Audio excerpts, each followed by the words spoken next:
Bonjour tout le monde, nous allons parler aujourd'hui de prononciation provençale, bien sûr à partir de la graphie mistralienne qui, je vous le répète, est majoritaire du côté est du Rhône, en Provence. Alors on va commencer tout simplement par les consonnes, et rassurez-vous, c'est très facile.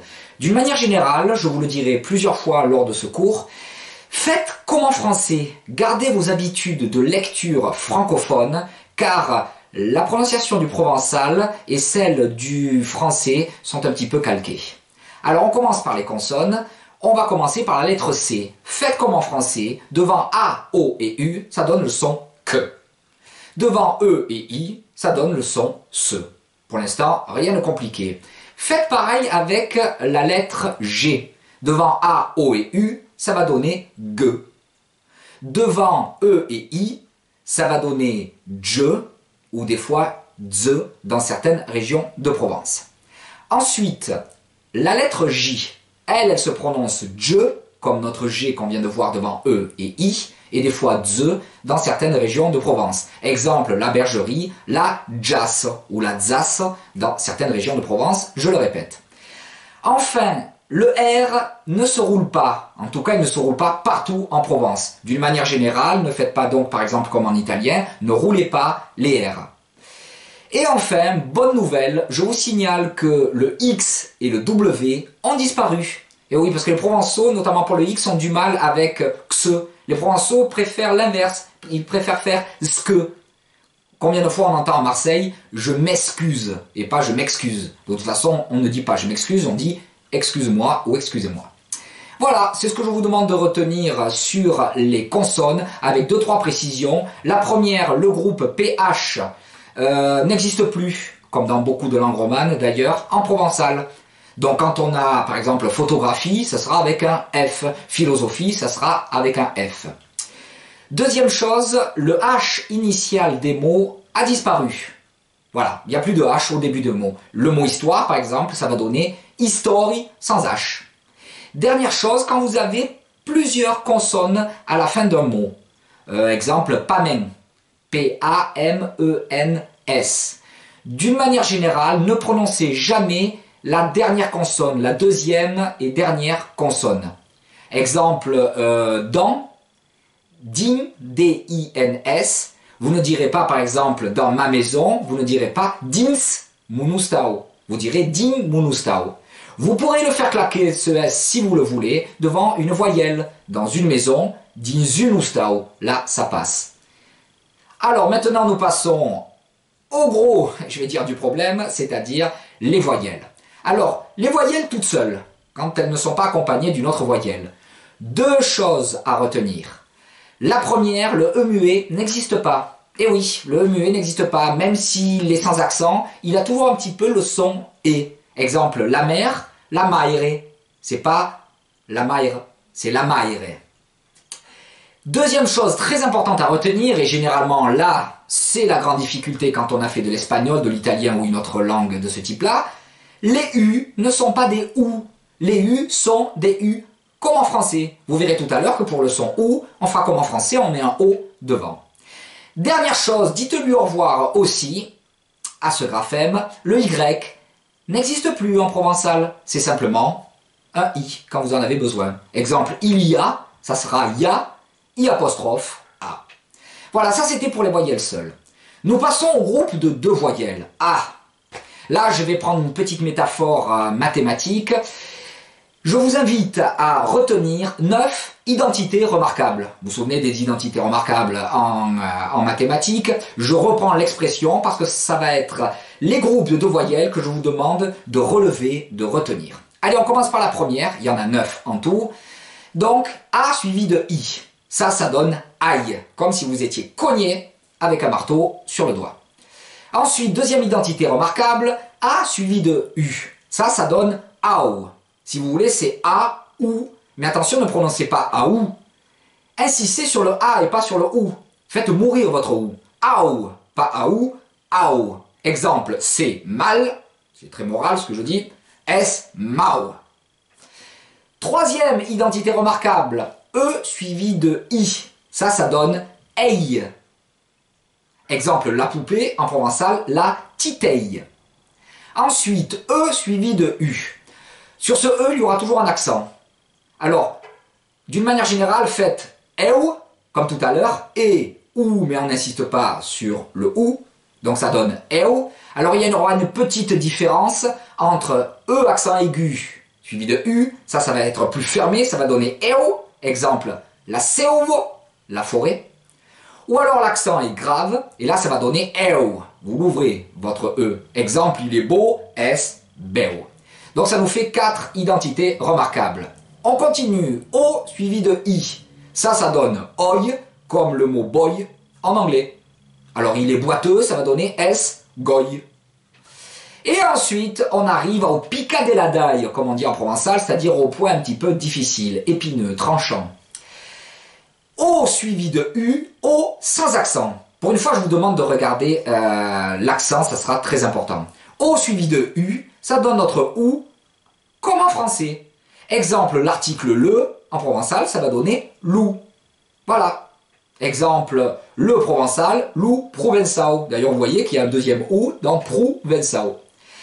Ensuite, une identité remarquable qui suit, c'est O accent aigu suivi de U. Je dis bien O accent aigu suivi de U. Attention, on regarde bien le sens de l'accent, parce que là, ça va donner une sorte de OU prolongé. Voilà. Camille Dourguin, un spécialiste de la prononciation du provençal, dit c'est comme s'il y avait deux OU qui se suivaient. OU. Exemple, l'olive, ça donne l'oulive.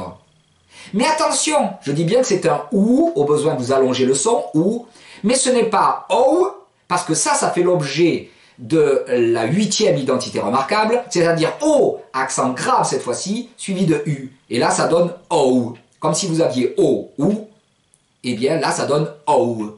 On insiste sur le premier O. Donc, vous avez bien compris que il y a 3 façons pour ces graphèmes, pour ces 3 identités remarquables. O sans accent U, ça donne OU. O accent aigu, U, ça donne OU. Et O accent grave, suivi de U, là, ça donne OU. Dernière et 9e identité remarquable, c'est UE. Là, ça donne UE, comme je viens d'ailleurs de le prononcer. Exemple, c'est QI, S, QE. Voilà, je vous demande de les repérer, ces 9 identités remarquables, parce qu'ensuite, vous allez vous retrouver avec des groupes de 3 voyelles, de 4 voyelles, de 5 voyelles. Donc, que faites-vous quand vous avez un groupe de plusieurs voyelles comme ça? Hop, immédiatement, vous repérez votre identité remarquable et vous prononcez à côté comme il faut. Exemple, le fils. F, I, E accent aigu, U. Donc vous prenez votre groupe de 3 voyelles. Est-ce que I, E, on l'a vu? Non, c'est pas une identité remarquable. En revanche, E suivi de U, c'est une identité remarquable. Et ça se prononçait EO. Donc il n'y a plus qu'à prononcer ce qu'il y a devant correctement, c'est-à-dire fi. Donc ça donne fieo. Si je le prononce vite, le fils, lou, fieo.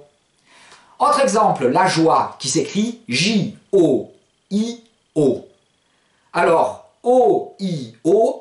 I-O, on n'a pas vu que c'était une identité remarquable. En revanche, O-I, oui. Et ça se prononçait oi. Eh bien, vous prononcez le O après, correctement, avec un J devant. Ça donne la joy. Si vous avez des groupes de 4 voyelles, alors, vous allez des fois repérer bien 2 identités remarquables. Exemple, le royaume. Ça s'écrit R-E-I-A-U-M-E.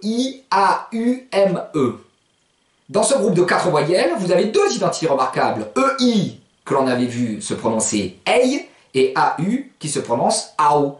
Eh bien, il va falloir les prononcer l'une à côté de l'autre. Ça va donner l'ou-rei-yaome. Et plus vite, ça donne l'ou-rei-yaome. Des fois, on peut avoir même des groupes encore plus importants. Exemple, la nappe. Ça s'écrit T-O-U-A-I-O.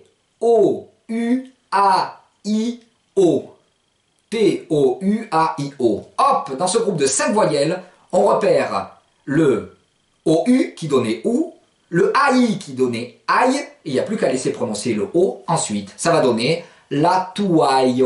Rapidement, ça se dit la touaille. Voilà. Et donc, d'une manière générale, quand vous trouvez avec un groupe de voyelles, vous vous dites, hop, je sais pas, vous pouvez le faire avec votre crayon au début quand vous apprenez à prononcer le provençal, et vous séparez ces identités remarquables. Et après, vous essayez de prononcer de plus en plus vite. Ensuite, autre point épineux, les voyelles nasales. Alors, quand vous tombez sur le groupe A suivi de N, vous faites comme en français, c'est un an. Exemple, le jour de l'an en provençal, le jour des l'an. La même chose. Quand vous tombez sur O suivi de N, vous faites comme en français. O suivi de N, c'est un on. Ben là, pareil. Exemple, l'écho, lou, resson. Oui, il y a le son, et le son qui revient, ça donne lou, resson. Voilà, ne pas prononcer ressonne, resson. Ensuite, le groupe EN. Alors là, il n'y a pas d'ambiguïté en provençal, il se prononce N. Souvenez-vous par exemple de la ville de Ventabren. Vous en avez deux. Ventabren, pas Ventabran. Donc Ventabren. Et ensuite arrivent trois groupes dont on n'a pas l'habitude en français parce que ce sont des nasalisations complètes, c'est-à-dire que l'air passe par le nez. Alors I suivi de N, ça ne va pas donner N, ça on a déjà E et N pour ça en provençal. Ça va donner IN. Alors comment vous faites pour prononcer un bon IN? Eh bien vous faites ING, c'est-à-dire vous mettez un G à la fin, comme dans les mots anglais très connus, camping, parking, packaging, sauf que vous enlevez le G au dernier moment. Donc ça va donner ing, enlevez le G au dernier moment, ça donne in. Exemple, le vin, lou, vin. Vous faites lou, ving pour vous entraîner, et ensuite au dernier moment, vous enlevez le G, lou, vin. Même chose pour le groupe UN. Ça va donner une. Ça passe par le nez, vous entendez une. Vous faites ung, et vous enlevez le G au dernier moment. Exemple, le marécage. La palume. Vous mettez ce G pour vous habituer, la palungue, et vous enlevez le G au dernier moment, la palume. Et dernier groupe de nasalisation complète, O-U-N. Pareil, ça va donner OUN. Pour vous aider, vous mettez un G.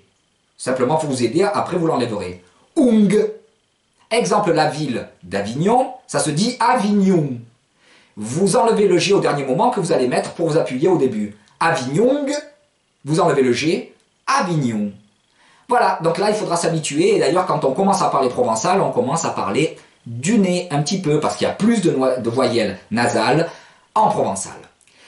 Dernier point pour achever ce cours de prononciation provençale, l'accent tonique. Vous savez tous ce qu'est un accent tonique, c'est quand on insiste sur une syllabe dans le mot. En français, ça tombe généralement tout le temps à la fin. L'importation, l'exportation, je suis parti, là-bas. En provençal, l'accent tonique, selon les mots, peut tomber donc sur la fin, c'est ce qu'on appelle les mots occitons, soit sur l'avant-dernière syllabe, et là, on appelle ça des paroxytons. On ne peut jamais avoir un accent qui remonte plus haut. Il n'y a pas de pro-paroxyton, comme on peut l'avoir en italien, par exemple, dans ce qu'on appelle les paroles sdrucciole. Donc, soit occiton, ça tombe sur la fin, soit paroxyton. Des mots sont occitons, les autres mots sont paroxytons. Alors vous allez me dire, comment faire pour les repérer? C'est très facile, la graphie vous aide, vous avez des accents écrits. Exemple, dans l'armoire, ça s'écrit A-R-M-A, accent grave, R-I. Si vous ne tenez pas compte de l'accent, vous dites que ça doit se prononcer armari. Oui, mais regardez, sur le deuxième A, il y a un bel accent écrit. Bien ça, c'est pour vous dire, méfie, l'accent tonique tombe dessus. Donc, l'armari, et pas l'armari. Exemple, pour un occiton, la bicyclette, lou, vélo, ça s'écrit V-E-L-O, mais ce O a un bel accent. C'est pour vous dire, méfie, l'accent tonique tombe sur le O. Donc ça va pas donner lou vélo, mais lou vélo. Donc vous vous fiez à l'accent écrit. Et vous allez me dire, ouais mais qu'est-ce qu'on fait quand il n'y a pas d'accent écrit? Et vous avez absolument raison. Eh bien là, il y a une règle très simple. Quand il n'y a pas d'accent écrit, on va se fier à la fin du mot. Tous les mots qui se terminent par O et par E, et tous les verbes qui se terminent par ON et par ES, sont paroxytons. Je répète bien, là on est dans le cadre de l'absence d'accent écrit. Exemple, la femme. F-E-M-O. Alors vous hésitez. La femo, en tout cas il n'y a pas d'accent écrit. Oui, mais comme je viens de vous indiquer la règle, hop, la dernière lettre du mot c'était un O, du coup ça va être un paroxyton. Ça va donner la femo et pas la femo. Voilà, tout simplement. Exemple, maintenant tiré d'un verbe, tu aimes. Ça s'écrit A-M-E-S. Pas d'accent écrit, on regarde. Ben là, on se dit, ça termine par ES, on applique la règle. Donc ça sera un paroxyton. Donc pas ames, mais ames. Tu aimes. Inversement, si je prends le verbe partir, P-A-R-T-I. Pas d'accent écrit, On se dit il est occiton, il est paroxyton, donc on applique la règle. Est-ce qu'il se termine par O, par E? Est-ce que c'est un verbe qui se termine par ES ou par ON? Non. Eh bien là, il sera occiton. Donc ça va donner partie et non pas partie. Voilà, alors pour synthétiser tout cela et pour appliquer la leçon, je vais vous lire lentement le début des Memori et racontes de Frédéric Mistral et je vous invite à observer les sons au fur et à mesure du texte qui est devant vos yeux. A autant loin que me rappelle, vez devant mes yeux, au mi-jour, et la ligne, une bancade des montagnes que, du matin au vespre, si mure, si calant, si bau et si valum, cour au clar, courencre, bluyeggion inundada. Es la cadène d'Isaupille, enceinturade d'olivier, comme une roucarde de grec, un véritable miradou des glories et des légendes. Voilà, j'espère que cette leçon vous aura éclairé, et il y en aura d'autres. Bonne journée à tout le monde!